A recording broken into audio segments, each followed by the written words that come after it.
প্ৰিয় দৰ্শক, সপ্তাহৰ যিকোনো দিনাই ঘৰতে থকা নিমখৰ টেমাত মাত্ৰ এই এটা গোপন বস্তু ৰাখি দিয়ক। তেন্তে আপোনাৰ জীৱনৰ সকলো দুখ-কষ্ট, বাস্তুদোষ, শনিদোষৰ পৰা আপুনি অতি সোনকালেই মুক্তি লাভ কৰিব। মা লক্ষ্মীৰ এনে আশীৰ্বাদ লাভ কৰিব, যাৰ পিছত আপোনাৰ জীৱনত ধনৰ বৰষুণ হ'ব। আপুনি কোটিপতি হোৱাৰ পথত আগবাঢ়িব। প্ৰিয় দৰ্শক, আজিৰ এই ভিডিঅ'টোত আমি আপোনালোকক এনে এটা বিশেষ উপায়ৰ বিষয়ে ক'বলৈ গৈ আছোঁ। এই উপায়ত আপুনি মাত্ৰ নিমখৰ টেমাটোৰ ভিতৰত সঠিক মুহূৰ্তত এটা গোপন বস্তু লুকুৱাই ৰাখিব লাগিব।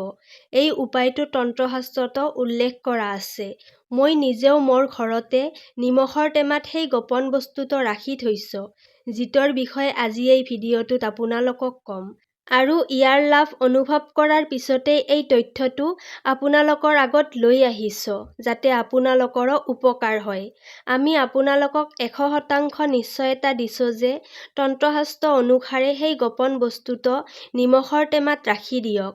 এই উপায়টো কৰাৰ পিছত আপোনাৰ জন্ম-জন্মান্তৰৰ দৰিদ্ৰতা, সমস্যা, কষ্ট, বাস্তুদোষ আৰু সকলো ধৰণৰ বিপদৰ পৰা অতি শীঘ্ৰেই মুক্তি লাভ কৰিব।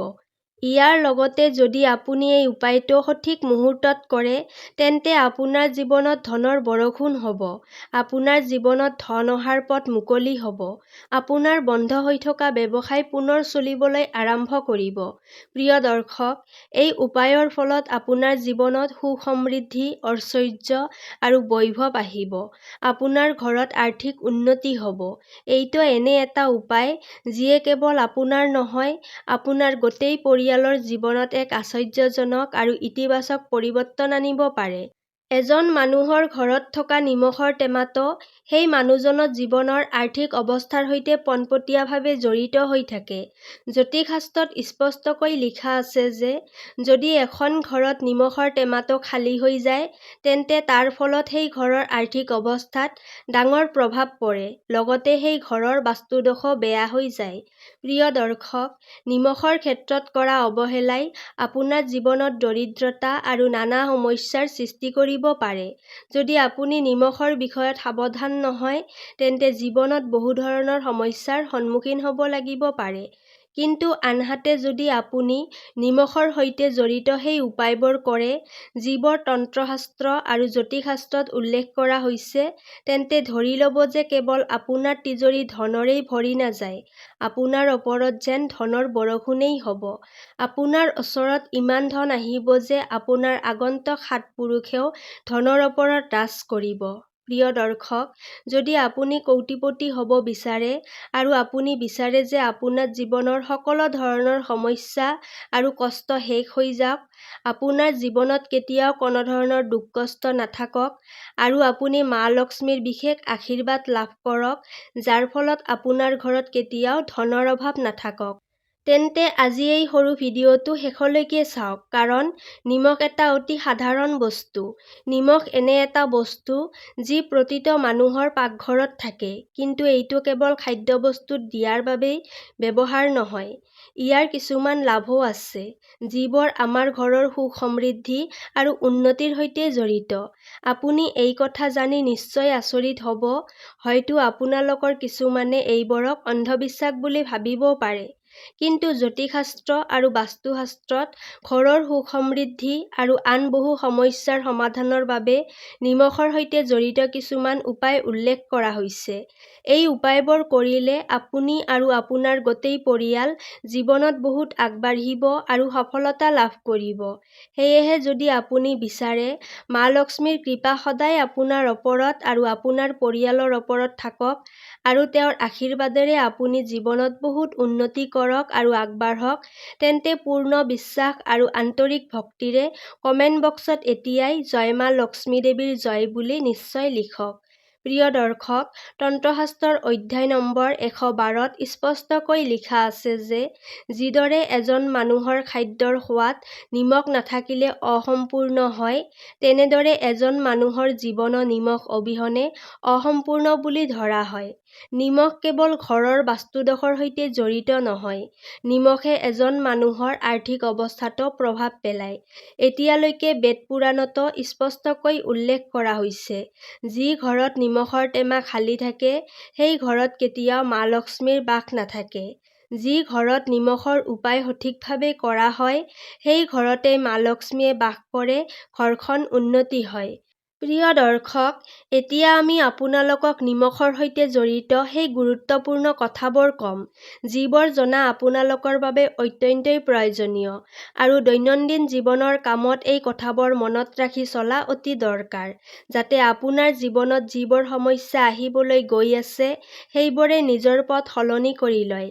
এই উপায়বোৰ কৰাৰ পিছত আপুনি আপোনাৰ জীৱনত ইমান সফলতা লাভ কৰিব যে সমাজৰ বাবে এটা উদাহৰণ হৈ পৰিব। আপোনাৰ ঘৰত আৰ্থিক উন্নতি বৃদ্ধি পাব আৰু আপোনাৰ ঘৰত সদায় মা লক্ষ্মীৰ কৃপা থাকিব। সেয়েহে প্ৰতিটো তথ্য ভালদৰে মন দি শুনিব আৰু যদি এতিয়ালৈকে আপুনি ভিডিঅ'টোত লাইক কৰা নাই তেন্তে ভিডিঅ'টিত এটা লাইক কৰি দিব। এতিয়া প্ৰথমে আমি যিটো উপায় ক'বলৈ গৈ আছো, সেইটো দৰিদ্ৰতাৰ পৰা মুক্তি পোৱাৰ এক মহা উপায় বুলি ধৰি ল'ব পাৰে। যদি আপোনাৰ ঘৰত দৰিদ্ৰতাই ঠাই লৈছে, যদি আপোনাৰ ঘৰৰ মানুহবোৰৰ মাজত মিলা-প্ৰীতি নাই আৰু যি কামেই কৰে তাত ডাঙৰ ডাঙৰ সমস্যা আহে, যাৰ বাবে আপোনাৰ ঘৰৰ উন্নতি একেবাৰেই বন্ধ হৈ গৈছে, তেন্তে আপুনি মাত্ৰ এটা সৰু উপায় কৰিব লাগিব। এই উপায়টো কৰাৰ পিছত ধৰি লওক যে কেৱল আপোনাৰ ঘৰত ইতিবাচক শক্তিৰ বাস নহয়, আপোনাৰ ঘৰৰ আৰ্থিক উন্নতিও হ'বলৈ আৰম্ভ হ'ব। আপোনাৰ ঘৰৰ প্ৰতিজন সদস্য সফল হ'ব আৰু জীৱনত বহুত আগবাঢ়িব। এতিয়া এই কথাটো বিশেষকৈ মনত ৰাখিব, বৃহস্পতিবাৰৰ বাহিৰে সপ্তাহৰ যিকোনো দিনাই যদি আপুনি ঘৰ মুছে, তেন্তে ঘৰ মুছাৰ পানীত এচামুচ নিমখ দি দিব। এইটো যদি আপুনি সপ্তাহত মাত্ৰ এবাৰ কৰে, তেন্তে আপোনাৰ ঘৰৰ নেতিবাচক শক্তি নষ্ট হৈ যাব আৰু ঘৰত ইতিবাচক শক্তিৰ বাস হ'ব।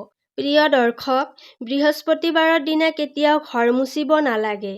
যদি ভুলতেও বৃহস্পতিবাৰে ঘৰ মুছে, তেন্তে তাৰ ফলত ঘৰত নেতিবাচক শক্তিৰ প্ৰভাৱ বৃদ্ধি হ'ব পাৰে।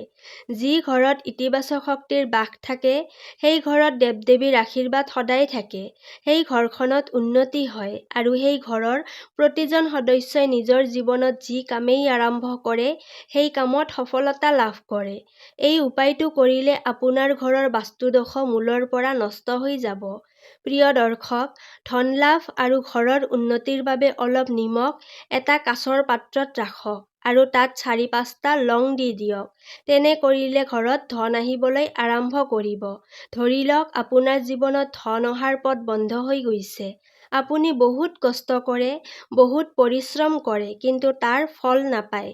লগতে আপুনি লক্ষ্য কৰিছে যে আপোনাৰ জীৱনত অপ্ৰয়োজনীয় খৰচ বাঢ়ি গৈ আছে।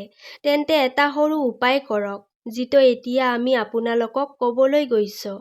যদি আপুনি এই উপায়টো সঠিক মুহূৰ্তত কৰে, তেন্তে ধৰি লওক কেৱল আপোনাৰ জীৱনত ধন অহা আৰম্ভই নহয়, ধন অহাৰ সকলো পথো মুকলি হৈ যাব। আপোনাৰ জীৱনত যি ধন আহিব সেইটোত বৃদ্ধি হ'ব। এই উপায়টো আপুনি বুধবাৰৰ দিনা কৰিব লাগিব। যিকোনো এটা বুধবাৰে এই কথাটো বিশেষকৈ মনত ৰাখিব। এটা কাঁচৰ গিলাচ ল'ব লাগিব। ইয়াৰ বাহিৰে আন কোনো গিলাচ ব্যৱহাৰ নকৰিব। সেই গিলাচটোত সম্পূৰ্ণকৈ গংগাজল ভৰাই দিয়ক। গংগাজল বজাৰত সহজতেই পোৱা যায়। তাৰ পিছত সেই পানী গিলাচত এচামুচ নিমখ দি দিয়ক। তাৰ ওপৰত এটা ৰঙা কাপোৰেৰে মেৰিয়াই সূতাৰে বান্ধি দিয়ক।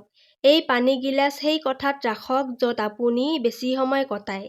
আপুনি যিকোনো দিশত এই গিলাচটো ৰাখিব পাৰে। তাৰ পিছত 15 দিনৰ ব্যৱধানত এই গিলাচৰ পানী সলাই দিব লাগিব আৰু পুনৰ এচামুচ নিমখ দিব লাগিব। এই উপায়টো আপুনি প্ৰতি 15 দিনৰ মূৰে মূৰে পুনৰাবৃত্তি কৰি থাকিব লাগিব। তন্ত্ৰশাস্ত্ৰত লিখা আছে যে যদি কোনো ব্যক্তি এই উপায়টো নিজৰ জীৱনত আৰম্ভ কৰে, তেন্তে সেই ব্যক্তিৰ জীৱনৰ পৰা সেই সকলো দোষ দূৰ হৈ যায়, যাৰ বাবে তেওঁৰ জীৱনত ধনৰ বৃদ্ধি নহয়। এই উপায়টো কৰাৰ পিছত আপুনি নিজেই দেখিব কিদৰে আপোনাৰ জীৱনত ধন অহাৰ পথ মুকলি হৈ গৈছে। প্ৰিয় দৰ্শক, যদি আপোনাৰ ওপৰত মংগল দোষ আছে বা শনি দোষ আছে আৰু আপুনি ইয়াৰ বাবে বহুত চিন্তিত, তেন্তে এটা সৰু উপায় আৰম্ভ কৰক। এই উপায়টো প্ৰতিটো মঙলবাৰ অথবা শনিবাৰে কৰিব লাগিব। এইটো নিয়মিত কৰিলে আপোনাৰ ওপৰত থকা যিকোনো দোষৰ প্ৰভাৱ প্ৰায় একেবাৰেই কমি যাব। ইয়াৰ বাবে আপুনি মঙলবাৰ বা শনিবাৰে এটা সৰু বাটিত দৈ ল'ব লাগিব। তাৰ ভিতৰত ক'লা নিমখ মিহলাই লৈ সেইটো খাব লাগিব। যদি আপুনি যিকোনো মঙলবাৰ আৰু শনিবাৰৰ পৰা এই উপায়টো আৰম্ভ কৰে, তেন্তে ধৰি লওক আপোনাৰ ওপৰত যদি শনি দোষ, মংগল দোষ বা আন যিকোনো দোষ থাকে তাৰ প্ৰভাৱ প্ৰায় একেবাৰেই নাইকিয়া হৈ যাব। সেয়েহে এই উপায়টো কৰিলে আপোনাৰ দুৰ্ভাগ্য দূৰ হৈ যাব আৰু আপোনাৰ নৱগ্ৰহৰ কষ্ট শান্ত হৈ যাব। প্ৰিয় দৰ্শক, আজিৰ ভিডিঅ'টো ইমানেই আছিল। যদি ভিডিঅ'টো ভাল লাগিছে তেন্তে ভিডিঅ'টিত এটা লাইক কৰিব আৰু আগন্তুক এই ধৰণৰ ভিডিঅ' চাবৰ বাবে আমাৰ চেনেলটো অৱশ্যই ছাবস্ক্ৰাইব কৰিব। তেতিয়াহ'লে আজিলৈ ইয়াতেই সামৰিছোঁ। কাইলৈ পুনৰ লগ পাম আন এটি ভিডিঅ'ৰ সৈতে। ধন্যবাদ।